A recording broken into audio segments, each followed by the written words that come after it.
ఈ పనస పండుని ఎలా కట్ చేయాలో చూద్దాం. నాకు తెలిసినట్టు కట్ చేస్తాను. ముందుగా చాకుని మనం పదును పెట్టుకోవాలి.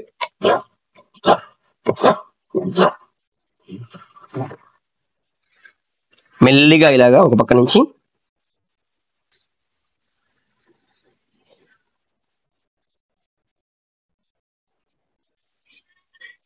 ఇదే మెయిన్ అండి, ఇలా కట్ చేయడం.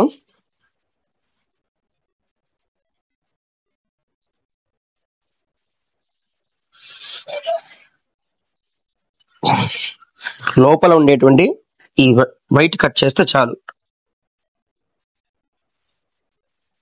ఇది ముందుగా మనం ఈ చేతికి ఇలా ఆయిల్ రాసుకుందాం. పనసకాయ ఎప్పుడు కూడా ఇలా ఆయిల్ రాసుకుంటే మన చేయి చాలా ఈజీగా అవుతుంది. అదేవిధంగా చాకు కూడా ఆయిల్ రాసేద్దాం. రాసుకున్నామా? ఇప్పుడు మనం డైరెక్ట్ గా కాయ కట్ చేద్దాం. కత్తి ఎంత పదునుగా ఉంటే పని ఎంత సులభమవుతుంది. కాయ తెచ్చి 2 రోజులు అవుతుంది. పచ్చిగా ఉందని అప్పుడు పెట్టాను. కొంచెం బలంగానే ప్రయోగం చేయాలి. ఇంకా కొద్దిగా లోపలికి.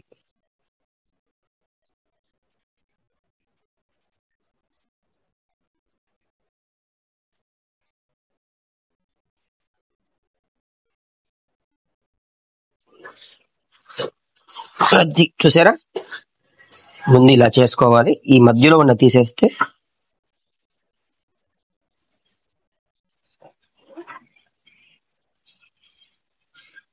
ఈ మధ్యలో ఉండే భాగం మెయిన్. దీన్ని మనం కట్ చేయగలిగితే మన పనసదొనలు చాలా సునాయాసంగా వస్తాయి.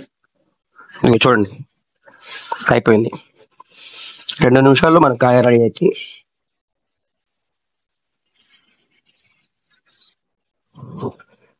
బయట చాలా కాస్ట్ ఉంటుంది కాయ, కానీ మనం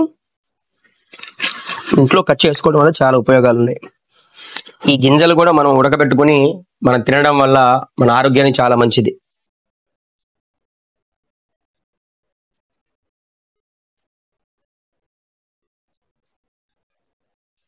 అయిపోయింది. ఇది ముఖ్యంగా ఈ భాగం మనం తీసి పక్కన పడేస్తే మన పని ఈజీ అవుతుంది. ఇంకేం లేదండి, ఇటు నుంచి కొద్దిగా కట్ చేసుకొని సింపుల్గా ఇలా అనుకోవడమే. చేస్తున్నా చూసారా?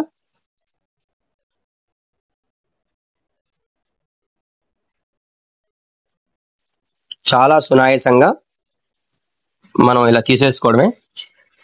తీసుకొని పక్కన పెట్టుకుంటే మన కాయ వచ్చేస్తుంది.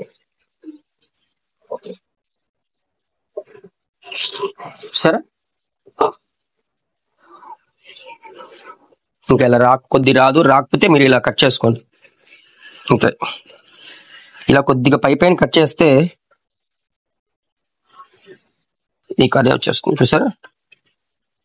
ముందు అనుకోండి నీట్గా కాయని. ఇంకా ఎక్కడైనా కొద్దిగా వేస్ట్ ఉందనుకోండి, ఆ వేస్ట్ కూడా ఇలా మీరు కట్ చేయగలిగితే చాలు. చేతులు జాగ్రత్త. చాలా షార్ప్ చేశాం కదా, చూసారా? క్షణం. దీన్ని అడ్డంగా కట్ చేసి నిలువగా కట్ చేసి గందరగోళం చేయబాకండి. ప్రశాంతంగా ఇలా సునాయాసంగా చెక్ చేసుకుని మనం మొత్తం తీసిన తర్వాత అందరం కలిసి దీని టేస్ట్ చూద్దాం ఎలా ఉంటుందో. నాకు తెలిసేది చాలా బాగుంటుంది, ఎందుకంటే ఈ కాయ తెచ్చి కూడా 2 రోజులు అవుతుంది. 2 రోజుల నుంచి తెచ్చి పక్కన పెట్టాను, పచ్చిగా ఉందని. ఇప్పుడు చూసారా, ఇది రావట్లా. దీన్ని ఇలా కట్ చేయాలి.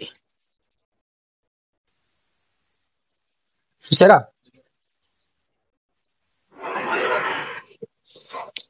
చేతికి ఎక్కడ ఏది కొద్ది కూడా డస్ట్ అవ్వదు. సునాయాసంగా సులభంగా ఆడుతూ పాడుతూ చక్కగా ఇట్లా మీరు పనస తీసుకోండి. పనసకాయతో బ్రాహ్మణులు తద్దినాలు పెడతారండి. పనస పొట్టు కూర చేస్తారు, చాలా బాగుంటుంది. శాస్త్రంలో అంటారు, ఆ పనస పొట్టు ఎప్పుడుంటే అప్పుడు తద్దినం పెట్టండి అయ్యా అని పెద్దలు గోదావరి జిల్లాలో అంటుంటారు. కాబట్టి ఈ పనసకాయ చాలా గొప్పదని చెప్పుకోవచ్చు. దీంట్లో ఉండే రుచి చాలా బాగుంటుంది. ఎన్ని తిన్నా కూడా ఇంకా తినాలనిపిస్తుంది. అదేవిధంగా ఈ పనసకాయ చక్కగా మంచి ఔషధ గుణాలతో కూడిన కాయగా మనకి పెద్దలు చెప్తుంటారు. చూసారా, క్షణంలో చూస్తుండగానే కాయలన్నీ నీట్ గా ఇలాగా. దీన్ని చాలా మంది కంగారు పడి అడ్డంగా కోసి నిలువుగా కోసి మా వల్ల కావట్లేదు అంటారు. అంతేం వద్దండి. నేను చెప్పినట్టుగా ముందు కాయని నీట్ గా సరి చేసుకోండి, చేతి కాయలు రాసుకోండి. మధ్యలో ఉన్న భాగాన్ని, ఈ భాగాన్ని జాగ్రత్తగా మీరు కట్ చేయగలిగితే మీ పని చాలా సులభమైనట్టే. ఆ తర్వాత ఇలా అనగానే దాని అంతా చూసారుగా ఎన్ని తొలలు వచ్చినాయో. చాలా మందికి ఈ కాయలు కట్ చేసుకోవడం రాక దీన్ని కుళ్ళబెట్టి పాడు చేసుకుంటారు. అటువంటి ప్రయోగం చేయకండి. చక్కగా ఇప్పుడు కూడా ఏ వస్తువైనా ఏ పదార్థాన్నైనా వాడాలి. ఎందుకంటే రైతులు కష్టపడి ఈ పంట పండిస్తారు. మనం తెచ్చుకొని వీటిని పక్కన పడేసి వృధా చేయడం కన్నా కూడా చక్కగా మనం ఆహార పదార్థాలు ఎప్పుడు కూడా వృధా చేసుకోవద్దు. ఇలాంటి మంచి మంచి వీడియోల కోసం మన ఛానల్ని హరికిషోర్ 1232 అనే ఛానల్ని సబ్స్క్రైబ్ చేసుకొని చక్కగా చూడండి. కుదిరినప్పుడల్లా ఇలాంటి మంచి మంచి వీడియోలు పెట్టే ప్రయత్నం చేస్తాను. అందరికీ నమస్తే అండి. వీడియో నచ్చితే లైక్ చేయండి, షేర్ చేయండి. తొనలన్నీ మ్యాక్సిమం తీయగలిగాం. ఇది మిగతాది రేపు తీసుకుందాం. ఇప్పుడు మనం తీసుకొని టేస్ట్ చూద్దాం ఎలా ఉందో. ఎలా ఉంది?